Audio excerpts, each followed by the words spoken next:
नमस्कार. आकाशवाणी औरंगाबाद केंद्राच्या सायंकालीन बातमीपत्रात मी वैभवी जोशी आपलं स्वागत करते. उपराष्ट्रपती पदाच्या निवडणुकीसाठी उद्या मतदान होत आहे. सकाळी 10 ते संध्याकाळी 5 या वेळेत संसदेत मतदान होणार असून त्यानंतर लगेच मतमोजणी होणार आहे. संध्याकाळी 7 वाजेपर्यंत निकाल अपेक्षित आहे. राष्ट्रीय लोकशाही आघाडीचे उमेदवार एम व्यंकय्या नायडू आणि विरोधी पक्ष आघाडीचे उमेदवार गोपालकृष्ण गांधी यांच्यात ही निवडणूक होणार आहे. विद्यमान उपराष्ट्रपती मोहम्मद हमीद अन्सारी यांचा कार्यकाळ येत्या 10 ऑगस्टला पूर्ण होत आहे.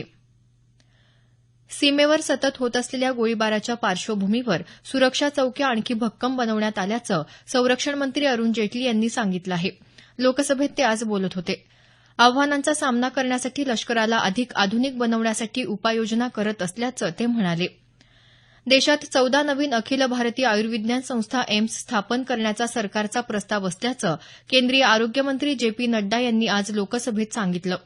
कर्करोग, मधुमेह, हृदयाशी संबंधित आजारांवर नियंत्रण मिळवण्यासाठी राष्ट्रीय कार्यक्रमाअंतर्गत राज्यांना 20 कर्करोग संस्था आणि 50 कर्करोग देखभाल संस्था स्थापन करण्यासाठी केंद्राकडून मदत केली जाईल असं ते म्हणाले.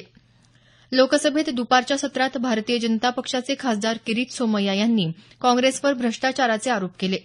हवाला प्रकरणात काँग्रेसनं 4 कोटी रुपयांचा भ्रष्टाचार केल्याचं सोमय्या म्हणाले. यावरून काँग्रेस सदस्यांनी केलेल्या गदारोळामुळे अध्यक्षांनी कामकाज दिवसभरासाठी स्थगित केलं. आता सदनाचं कामकाज 8 ऑगस्टला सुरू होणार आहे.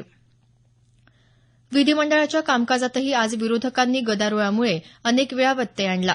गृहनिर्माण मंत्री प्रकाश मेहता यांच्या राजीनाम्याची मागणी विरोधकांनी आजही विधानसभेत लावून धरली. यावेळी झालेल्या गदारोळामुळे सभागृहाचं कामकाज सुरुवातीला 15 मिनिटांसाठी तहकूब झालं. प्रकाश मेहता यांच्याबाबत अनेक गंभीर प्रकरणं पुढे येत असून खडसे आणि मोपलवारांप्रमाणेच मेहता यांनाही पदावरून हटवून चौकशी करावी अशी मागणी विरोधकांनी लावून धरली.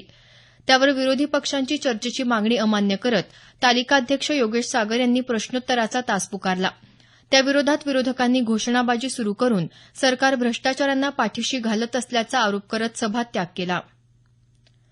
प्राथमिक शिक्षकांकरता किमान शैक्षणिक आणि व्यावसायिक अर्हता निश्चित केली असून शिक्षक पात्रता परीक्षा टीईटी अनिवार्य केली असल्याची माहिती शिक्षण मंत्री विनोद तावडे यांनी आज विधानसभेत दिली.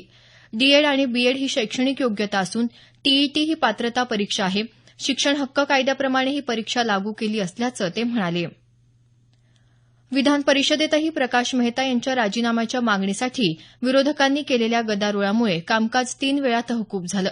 विरोधी पक्षनेते धनंजय मुंडे यांनी मेहता यांच्या राजीनाम्याशिवाय कामकाज चालू देणार नाही अशी भूमिका घेतली. सभागृह नेते महसूल मंत्री चंद्रकांत पाटील यांनी यासंदर्भात मुख्यमंत्री मंगळवारपर्यंत उत्तर देतील असं सांगत विरोधकांकडून सदनाची आचारसंहिता पाळली जात नसल्याचा आरोप केला. मृत्यूची नोंदणी करतानाही आता आधार कार्ड अनिवार्य करण्याचा निर्णय सरकारनं घेतला आहे. गृह मंत्रालयानं ही माहिती दिली. 1 ऑक्टोबर 2017 पासून हा नियम लागू होणार असल्याचंही मंत्रालयानं सांगितलं आहे. येत्या 9 ऑगस्टला मुंबई इथं आयोजित केलेल्या मराठा क्रांती मोर्चाच्या पार्श्वभूमीवर आज परभणी शहरात दुचाकी फेरी काढण्यात आली. नागरिक मोठ्या संख्येनं यावेळी सहभागी झाले होते. भारत आणि श्रीलंकेदरम्यान कोलंबो इथं सुरू असलेल्या दुसऱ्या कसोटी क्रिकेट सामन्याचा दुसऱ्या दिवस अखेर श्रीलंकेच्या 2 बाद 50 धावा झाल्या. रविचंद्रन अश्विननं 2 बळी घेतले. तत्पूर्वी भारतानं आपला पहिला डाव 622 धावांवर घोषित केला. तोंडाच्या कर्करोगाचं निदान आणि प्रतिबंध या उद्देशानं मुंबईच्या टाटा मेमोरियल सेंटरनं भारतीय दंत चिकित्सक संघाच्या सहकार्यानं देशातल्या पहिल्या डिजिटल अभियानाला सुरुवात केली आहे. या दोन्ही संस्थांनी एकत्र येऊन 27 जुलैपासून मुख कर्करोग या विशेष अभ्यासक्रमाची सुरुवात केली आहे. मुख कर्करोगाचं निदान लवकर व्हावं आणि त्याविषयी जागरूकता वाढावी यासाठी यात प्रशिक्षण देण्यात येणार आहे. याबरोबरच हे बातमीपत्र संपलं. आमचं यानंतरचं बातमीपत्र उद्या सकाळी 6:50 मिनिटांनी.